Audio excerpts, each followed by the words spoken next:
Hoje, a nossa viagem não é para muito longe, isto é, vamos de Évora até o Seixal, isto porque vamos encerrar aqui o dossiê das 24 horas de Le Mans, edição 2022, com, vou-lhe chamar assim, um turista, mas um turista experiente. É o caso do meu entrevistado de hoje, que aceitou o meu convite de forma rápida, o Bruno Coutinho, a quem desde já saúdo e mando os meus cumprimentos naturalmente aí para o Seixal, mas o Bruno, que naturalmente algumas outras pessoas já o conhecem, como comissário de pista, com muitos trabalhos feitos também no Autódromo do Estoril e tantas outras pistas, como a Rampa da Rábida, com ligação a Setúbal, e todos nós sabemos. Mas o Bruno esteve, efetivamente, nas 24 horas de Le Mans deste ano, não a trabalhar, mas naturalmente aqui como motorista experiente, e foi isso que eu quis fazer ao ir buscá-lo, fazer aqui uma entrevista e procurar aqui um outro lado, podemos dizer, então, das 24 horas de Le Mans. Depois já temos tido os pilotos, faltava falarmos aqui com os turistas. E nesse caso concreto, Bruno, antes de mais, mandar-te um abraço, uma boa noite, espero que te encontres bem. E aquilo que eu te ia pedir, porque estiveste em turismo, vamos dizer assim, mas sempre com um olhar para o trabalho dos comissários, que como tu tenham essa função, muitos portugueses lá para essa função, eu pergunto quanto tempo de preparação e porquê Le Mans especificamente este ano de 2022. Podemos começar por aí, Bruno. Bem-vindo, uma boa noite. Bem-vindo. Obrigado, Gonçalo. Boa noite. Obrigado pelo convite, pelo excelente trabalho que fazes na divulgação do desporto e por todas as entrevistas que fazes a todos os intervenientes, não só aos pilotos, mas aos demais que são intervenientes no desporto automóvel, e isso é de enaltecer. A questão das 24 horas de Le Mans era um sonho antigo, quase desde criança, em que agora consegui que ele fosse realizado. Demorou algum tempo, e infelizmente agora com a questão do Covid, demorou mais tempo a ser concretizado, porque começou esta ida à Alemanha começou a ser organizada em 2019 para ir em 2020, à edição 2020. Mas depois nós sabemos o que é que se passou no início de 2020, foi adiado, eu já tinha viagens compradas, casa alugada, depois foi aquela situação toda da indecisão, se podemos viajar, não podemos viajar, e decidi não ir em 2020. Por isso, depois ficou adiado agora para 2022. Mas sempre naquela perspectiva de turismo ou a tentares também juntar-se a alguns dos portugueses que todos os anos vão e cada vez representam melhor, naturalmente, o nosso país e o trabalho dos comissários portugueses em França? A primeira ideia e única ideia que eu tinha a ir era inicialmente viver como turista. Viver as emoções das 24 horas, apesar, posso dizer, e agradeço a quem me fez os convites, tive alguns convites para ir participar como comissário de pista, mas disse a mim próprio que inicialmente eu queria ir primeiro viver as 24 horas como turista, e agora numa próxima edição, caso haja a possibilidade, ir fazer as 24 horas como comissário de pista. Muito bem. Bruno, e quanto tempo de preparação especificamente para esta de 2022? A prova foi, estamos a falar há uma semana, quanto tempo precisaste para marcar quarto outra vez, viagens, bilhetes, tudo? Explica-me quanto tempo para uma pessoa ter uma ideia quando se quer ir assistir às 24 horas, vamos imaginar até muita gente esteja a preparar a edição do centenário, que vai ser no próximo ano, pergunto-te quanto tempo se tem que contar? Eu aconselho a quem vá, e o primeiro ponto é a questão do alojamento. O alojamento é essencial. Nós sabemos que este ano tiveram cerca de 250 mil espectadores em Le Mans, e sabemos que Le Mans é uma cidade pequena. E logo a questão do alojamento é uma questão mais difícil de gerir. Por isso eu aconselho, para quem queira ir ao centenário daqui a 12 meses, que comece já a fazer essa preparação, a verificar a questão dos quartos, de apartamentos. Eu posso dizer que o ano passado, quando saiu a data, o ano passado foi, se não me engano, em agosto, e quando saiu a data... Agora ficamos com a imagem parada aqui um bocadinho, naturalmente aqui a ligação de internet não está a ajudar, vamos aguardar que seja reposta aqui a ligação. Do ano passado. Bruno, desculpa, perdemos-te aqui um bocadinho, a ligação da internet não facilitou, mas continuámos aqui a ver a tua imagem. Estavas a dizer, okay, o ano passado foi quando é que estavas a querer explicar isso, que foi mais ou menos em agosto que se soube a data para este ano, e depois o que é que fizeste? Diz-me. Fiz logo a reserva de um apartamento por uma das plataformas que existem, Airbnb na questão, no caso em especial, em particular. Perto ou deste ali uma margem de alguns quilómetros, sabendo que é difícil, muito perto do circuito? Fiquei mesmo no centro do Le Mans. Eu comia em turismo, eu optei. Vamos fazer um 2 em 1. Fico no centro do Le Mans, estava a cerca de 5 minutos a pé da zona da Catedral do Le Mans e estava a cerca de 15 minutos de carro do circuito. Ok. E tu alugaste depois também à distância, ou à distância temporal que estamos a falar, alugaste já o carro e também a compra dos bilhetes? Como é que foi essa parte logística depois? Assim, o inicial foi o apartamento, depois, alguns mais ou menos em dezembro, janeiro, fiz a compra das viagens. Optei ir para Nantes, em vez de ir para Paris, porque a distância é praticamente a mesma, são 200 km de Paris para Le Mans, como de Nantes para Le Mans. Optei ir por Le Mans. E há cerca de 3, 4 meses fiz a reserva de carro. E praticamente são esses 3 grandes passos, pois tudo o resto é o normal. E foste quanto tempo antes da prova? Portanto, estas tuas reservas foram quantos dias antes para poderes turistar, vamos dizer assim, para depois estares em condições de estar quando a prova começou? Ou seja, eu fui no dia 7, terça-feira, cheguei lá mais ou menos ao fim do dia, alemã, ainda pude circular no circuito, com estrada aberta, na zona fora do circuito do Bugatti. Depois quarta-feira já deu para ver os treinos e voltei na segunda-feira, à meia da tarde, após o grande fim de semana. E chegaste a ir a casa descansar ou já que é para estar lá, é para saborear e tens ali corridas 24 sobre 24 horas, aproveitaste e estiveste lá até ao máximo e só descansar um bocadinho, para não perderes pitada da ação? Não, perdi um bocadinho de pitada. Fui descansar de sábado para domingo, fui descansar por volta das 3 da manhã e regressei ao circuito, eram 9 horas.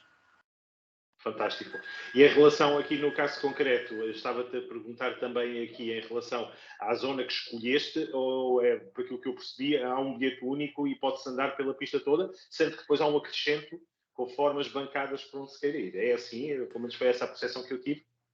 É correto, tu compras um bilhete em que dá acesso a todo o circuito, essencialmente, e depois podes escolher um plus se quiseres ter acesso a uma bancada.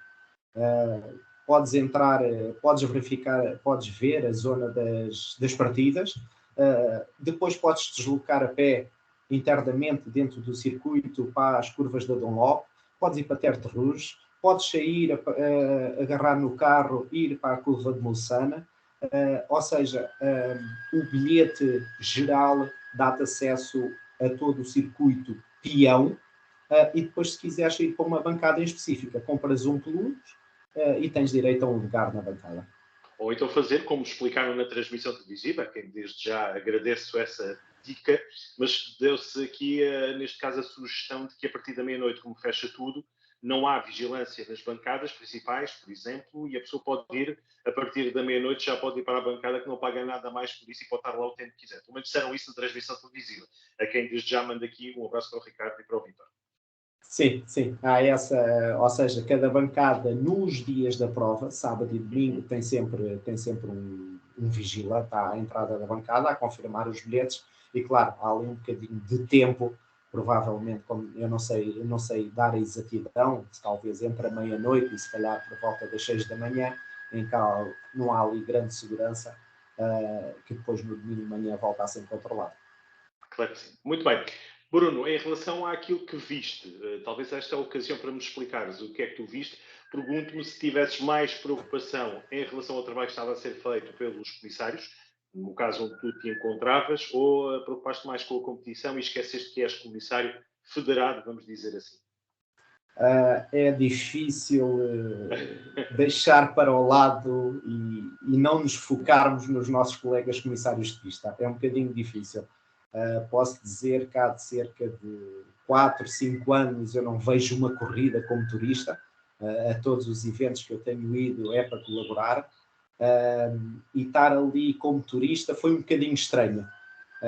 diferente. Claro que eu gostei, como é lógico, e sendo a prova que é, mas claro que olhei para os colegas comissários, cerca de 1.500 durante todo o fim de semana, dos quais 30 eram portugueses, estavam 3 grupos de comissários portugueses, e é sempre bom ver outras nacionalidades. Havia comissários franceses, ingleses, belgas, holandeses, que eu me apercebesse. E conseguiste trocar aqui algumas impressões com alguns, nomeadamente os portugueses? Sim, com os portugueses, sim. Eu tive algum tempo, muito tempo, do tempo livre que eles tiveram, tive com o grupo do Fidélio, o Fidélio, a Sandra Coelho, o Zé Santos. Desde já os meus cumprimentos para essa equipa também, Sim. Amigos próximos aqui do 16 Válvulas. Sim. É correto, são grandes amigos. Também tive alguma ligação com os colegas do grupo, os comissários a caminho, o Ricardo Maião Pérez, o Nuno Catarino.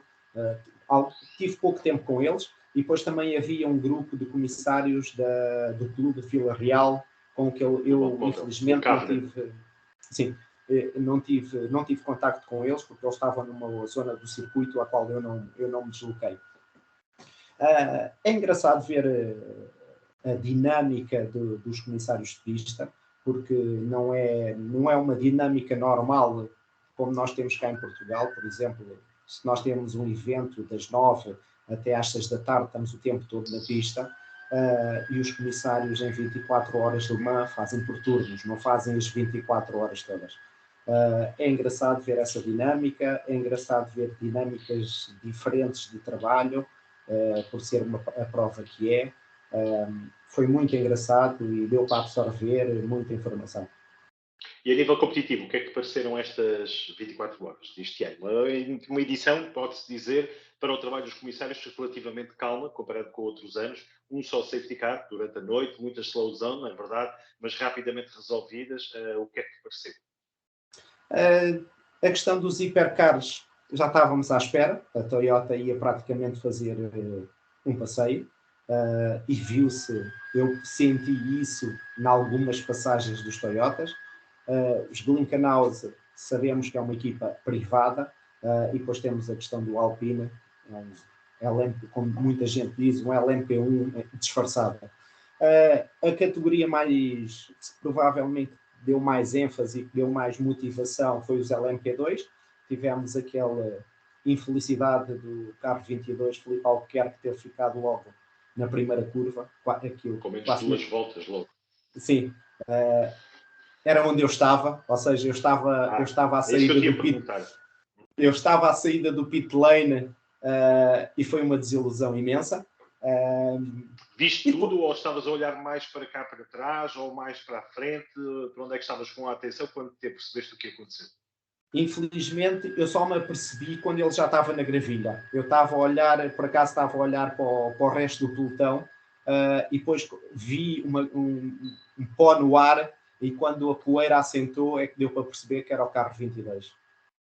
Ok. Em relação aos portugueses, uma festa grande também para ti, teres visto os portugueses em tão bom plano. Falávamos aqui do infeliz, podemos dizer assim, Filipe Albuquerque, que já prometeu vingança a outro nível, portanto, obviamente, as coisas vão ser diferentes a próxima vez que ele regressar, vai querer vingar este mau resultado, mas temos a vingança, neste caso, do António Félix da Costa, quando passado também tinham tido enormes problemas, numa prova regular, mas que lhes faltou a pontinha da sorte, que este ano tiveram-na com um bom trabalho logo de início e que conseguiram vencer nos LMP2. E naturalmente também o meu convidado desta semana, ele passou por aqui, o Henrique Chaves, na sua estreia. Não há muitos pilotos que possam gabar na corrida de estreia serem logo vencedores, como aconteceu, ele com a equipa da TF Sport. Pergunto-te, e depois falar aqui, obviamente, do piloto, por enquanto ainda com a licença FPAC, estamos a falar do Rui Andrade, e por fim, a Algarve Pro Racing, fez tocar, neste caso, a música portuguesa, não é? Portanto, o nosso hino, a portuguesa, tocou, graças a eles foram os primeiros. Queres-nos deixar aqui só uma nota rápida sobre os portugueses? Claro que sim. Foi um orgulho imenso, ou seja, a primeira vez que eu vou a Le Mans, e ver tanto pódio português. António Félix da Costa, claro que já há muito tempo que ele andava à procura, como tu estavas a dizer, faltou-lhe um bocadinho de sorte do ano passado, este ano souberam gerir 5 estrelas. Depois tivemos o Rui Andrade, que teve, infelizmente, muitos problemas. Eu assisti à tua entrevista. E tivemos o Iceman, que pela estreia dele foi excelente. Mas acho, não em concreto nenhum piloto, mas acho que a cereja no topo do gol foi a Algarve Pro Racing, com que fez com que entoasse o hino nacional, a portuguesa. Foi cantado mais ou menos por uma dúzia de vozes. Havia alguns portugueses na zona por baixo do pódio. Estava eu na bancada, ainda só ouviu a portuguesa a uma boa dezena de vozes. Muito bem. Bruno, vamos contar contigo no próximo ano, já não como turista acabou-se. Portanto, aqui já tiraste, de facto, aquela que era a tua ambição. Neste momento isso já está resolvido. Portanto, agora Le Mans sempre só de outras funções que não de turista. É isso? Em princípio, sim. Os convites surgiram para a edição deste ano. Espero que haja convites e a possibilidade de fazer a edição do Centenário 2023 já na pista. Muito bem.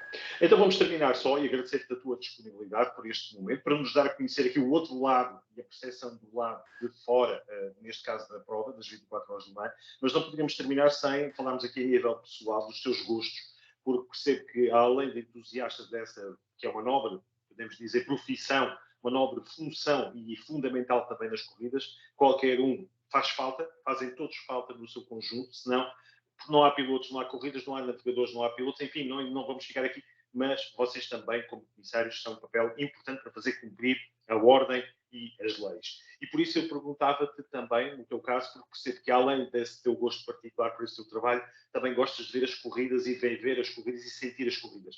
Eu estava a fazer vamos dizer assim, esta antecipação, porque vejo atrás de ti, por exemplo, uma réplica do capacete da Ayrton Senna, vejo duas extraordinárias representações do fantástico artista o Bicas, que de facto está de parabéns, como sempre, aqui em casa, representado aqui por cima da minha cabeça, atrás de ti, também do lado esquerdo, mas eu queria aproveitar aqui, dávamos aqui também uma maneira de agradecer o extraordinário trabalho que o Bicas faz, mostrando um que também tens aí em situação de apreço especial, gostava que mostrasse aquele que para ti, no fundo, representa mais, estava aí ao teu lado esquerdo, como tínhamos combinado, mostra-nos então essa, exatamente. Porque é que para ti é tão especial e que quando tiveste a ocasião de fazer o pedido ao Vítor para fazê-la, porque essa especificamente? Como já mostrar outra vez, mostrar só rápido. Desculpa. Que é o Williams, podes só rodar agora um bocadinho? Ou seja... Okay. Afinal não, afinal sou eu que estava a ver mal. Ok. Não.